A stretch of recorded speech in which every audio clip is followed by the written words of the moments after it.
और ये देखिए चंद सेकंड में बहुत कुछ हासिल करना है तो एन एक्सप्रेस रिपोर्ट जरूर देखें मोहम्मद अकरम के साथ। और red rose public school Rohana की प्रिंसिपल जो हमारे बराबर में हमारे शाना बशाना चल रही हैं, हम अपने दर्शकों को बता दें कि principal plays very significant role in any institution in any school, और उनसे ही जानने की कोशिश करेंगे कि उनका खासकर फैकल्टीज़ को लेके और स्टूडेंट्स को लेके क्या नज़रिया रहता है। वेलकम मैम, बताइए कि एज ए प्रिंसिपल आप अपने आप को किस तरह से महसूस करते हैं और कहाँ स्टैंड करते हैं? Good afternoon.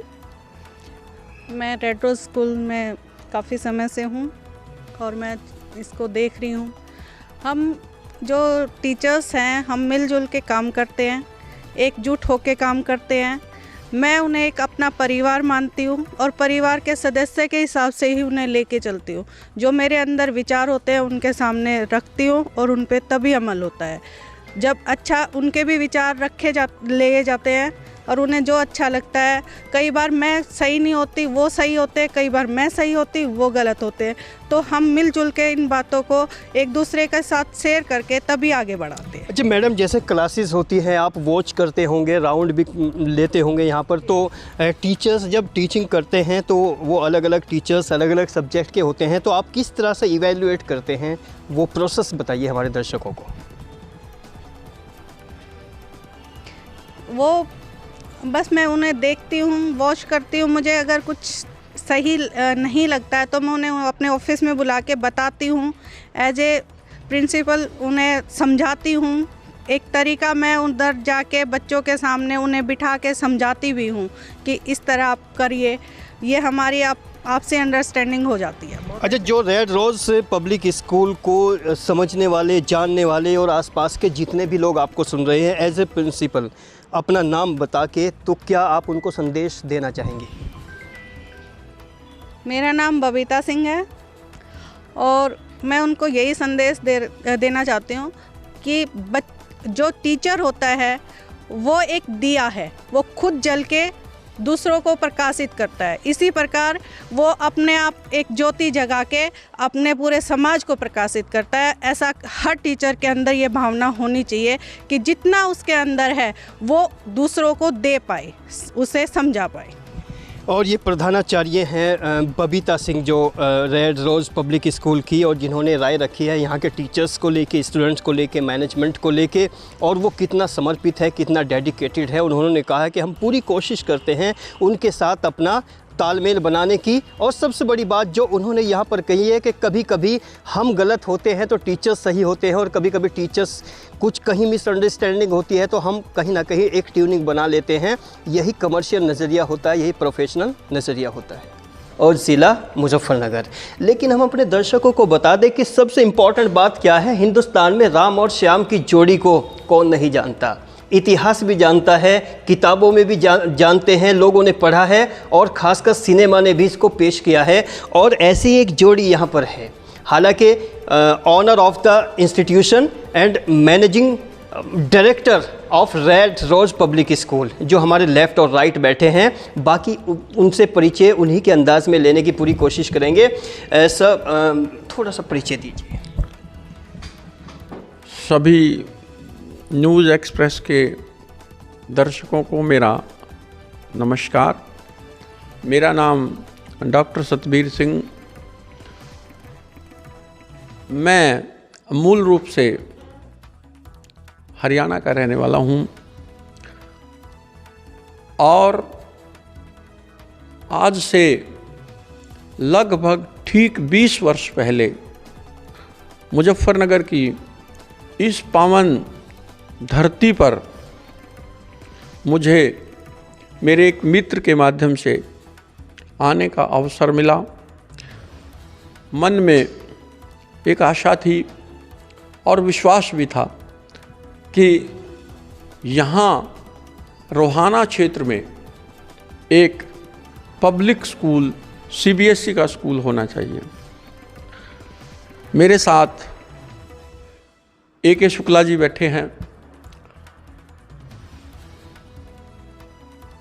इन्हें अगर शिक्षा जगत का पितामह भीष्म कहा जाए तो कोई अतिशयोक्ति नहीं होगी। अतिशयोक्ति नहीं होगी। आप भी थोड़ा सा, चूँकि बहुत अहम पॉइंट पे आके बात रोकी है कि आपको शिक्षा जगत के पितामह कहना भी कोई अतिशयोक्ति नहीं है, थोड़ा सा परिचय अपना लीजिए।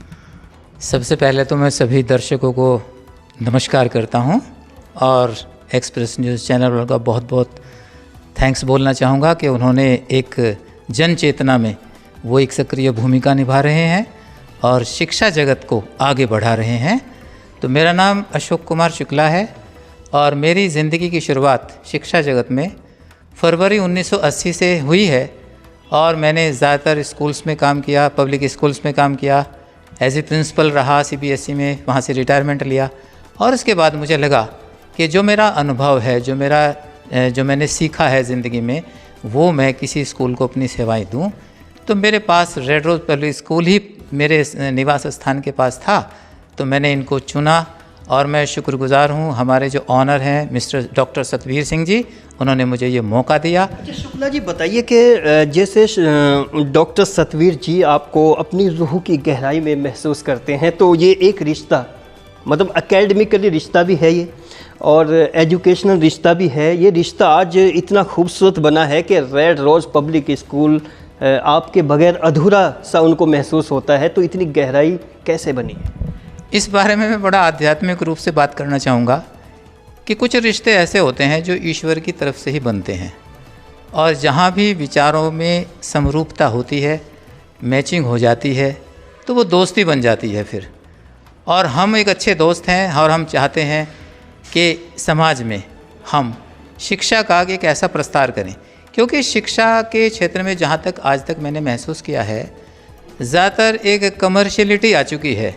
तो हमने ये सोचा, जनरली बच्चे कैसे करते हैं कि माँ बाप का प्रेशर होता है, पीयर प्रेशर होता है उनके ऊपर कि भाई ये नौकरी करें।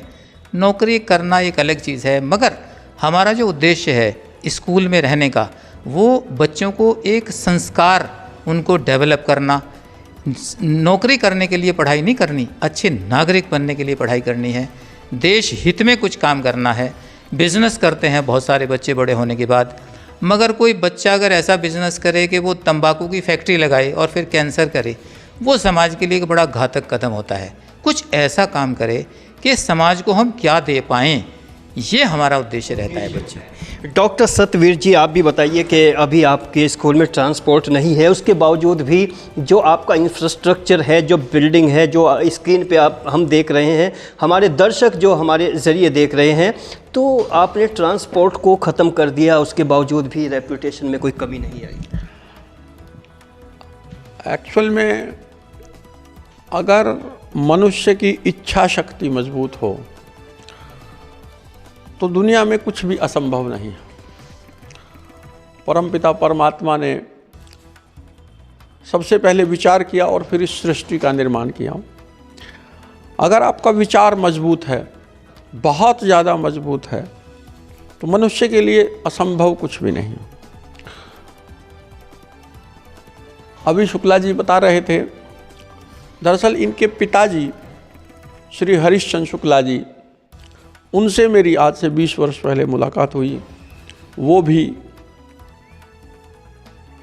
रिटायर्ड अध्यापक थे, बड़े अनुभवी और स्कूल के प्रति पूरी तरह से समर्पित। शायद इतना समर्पण मेरा भी नहीं होगा जितना समर्पण उनका स्कूल के प्रति रहा। आज भी उनका आशीर्वाद स्कूल के ऊपर है। स्वास्थ्य संबंधी कुछ परेशानियों की वजह से अब वो घर पर हैं, स्कूल में नहीं आ पाते हैं। और मेरे मन में ये विचार आया कि क्यों ना इस संस्था को, इस स्कूल को समाज को समर्पित कर दिया जाए। मेरी अब स्कूल से किसी भी प्रकार की कोई भी धन लालसा, कोई इच्छा, यहाँ तक कि वेतन लेने की भी कोई अपना और हमारी देवी जी हैं उनका भी, मैं ये चाहता हूँ यहाँ निःशुल्क कार्य करूँ जब तक जीवन है। और समाज के लोगों से भी मैं ये आह्वान करता हूँ कि वो आसपास के गांव देहात के लोग आएं, स्कूल से जुड़ें। और कई बार हमने रिटायर्ड प्रिंसिपल्स की, जो आसपास के प्रिंसिपल हैं, उनकी मीटिंग भी ली, उन्हें यहाँ सम्मानित भी किया, बुलाया भी, ग्राम प्रधान भी यहाँ के बुलाए। मैं आपके चैनल के माध्यम से फिर उन लोगों से एक बार अनुरोध करता हूँ कि वो सब आएँ और इस विद्यालय परिवार का हिस्सा बने। ये स्कूल मेरा नहीं, हमारा है, आप सबका है। ये चैनल वाले भाई साहब बैठे, आपका भी है। और सर बड़ी अहम बात की है, क्योंकि हम भी थोड़ा सा माइक आईटी लगा के डूब गए थे बातों में, तो कहीं ना कहीं इन्होंने समर्पित किया है, तो इसमें थोड़ा सा ऐड करिए, आप क्या कहना चाहते हैं, उनकी जो भी बातचीत है उनको ऐसे ट्रांसलेट। मैं ये कहना चाहूँगा इस रेफरेंस में कि स्कूल अपना फ़र्ज़ अदा कर रहा है, बच्चों को बहुत अच्छी तालीम दे रहा है, शिक्षा दे रहा है, अच्छे संस्कार दे रहा है, अनुशासन में बच्चों को रहने के लिए मोटिवेट भी कर रहा है।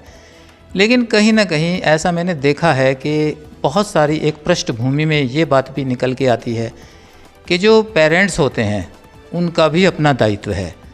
और मैं समझता हूँ कि आज के युग में पेरेंट्स एक अंधाधुंध तरीके से अपने परिवार का स्टैंडर्ड बढ़ाने में अपना बहुत ज़्यादा समय लगा रहे हैं, और वो बिज़नेस में हो या जॉब में हो, वो इस कदर खो गए हैं कि बच्चों की तरफ से वो लेकिन लापरवाही, मैं कहूँगा शब्द लापरवाह से हो गए हैं। और कहीं ना कहीं बच्चों के जो एक विकास है उस पर बड़ा नेगेटिव इम्पैक्ट पड़ रहा है। स्कूल को भी कभी कभी इतना कोऑपरेशन नहीं मिल पाता जितना स्कूल अपेक्षा करता है पेरेंट्स से, क्योंकि कुछ बच्चे इस टाइप के देखे मैंने, कुछ की बैकग्राउंड बहुत अच्छी है। जिस बच्चे की बैकग्राउंड बहुत अच्छी है वो बहुत अच्छा परफॉर्म करता है स्कूल के अंदर, मगर कुछ बैकग्राउंड के ऐसे भी बच्चे आ जाते हैं जिनको बहुत अच्छी एक गाइडलाइन की ज़रूरत होती है। तो हम काउंसलिंग भी करते हैं यहाँ पर, और ये चाहते हैं कि बच्चों की जो एक प्रॉब्लम्स होती हैं, चूँकि बच्चे की अपनी प्रॉब्लम्स होती हैं, वो उनको पता होता है। जी जी। लेकिन एक दो लाइन हमें जहन में आ रही है कि दुनिया जिसे कहते हैं जादू का खिलौना है, मिल जाए तो मिट्टी है, खो जाए तो सोना है। लेकिन उस मिथक को तोड़ते हुए अशोक कुमार शुक्ला जी मतलब एक कमाल की सोच है जो एजुकेशन को इतना बढ़ावा दे रहे हैं। हालांकि सबसे अहम बात इनकी क्या है, जितने भी लोगों से इन्होंने गुजारिश की है यहाँ पर बुलाए हैं रिटायरमेंट के बाद अपनी लाइफ को रेड रोज़ के लिए, ये चाहते हैं कि वो समर्पित करें, और यही समाज सेवा को आगे बढ़ाने का बेस्ट तरीका होता है। और आपका क्या सोचना है कमेंट करके ज़रूर बताइए। नए अपडेट के लिए बने रहें एन एक्सप्रेस न्यूज़ के साथ।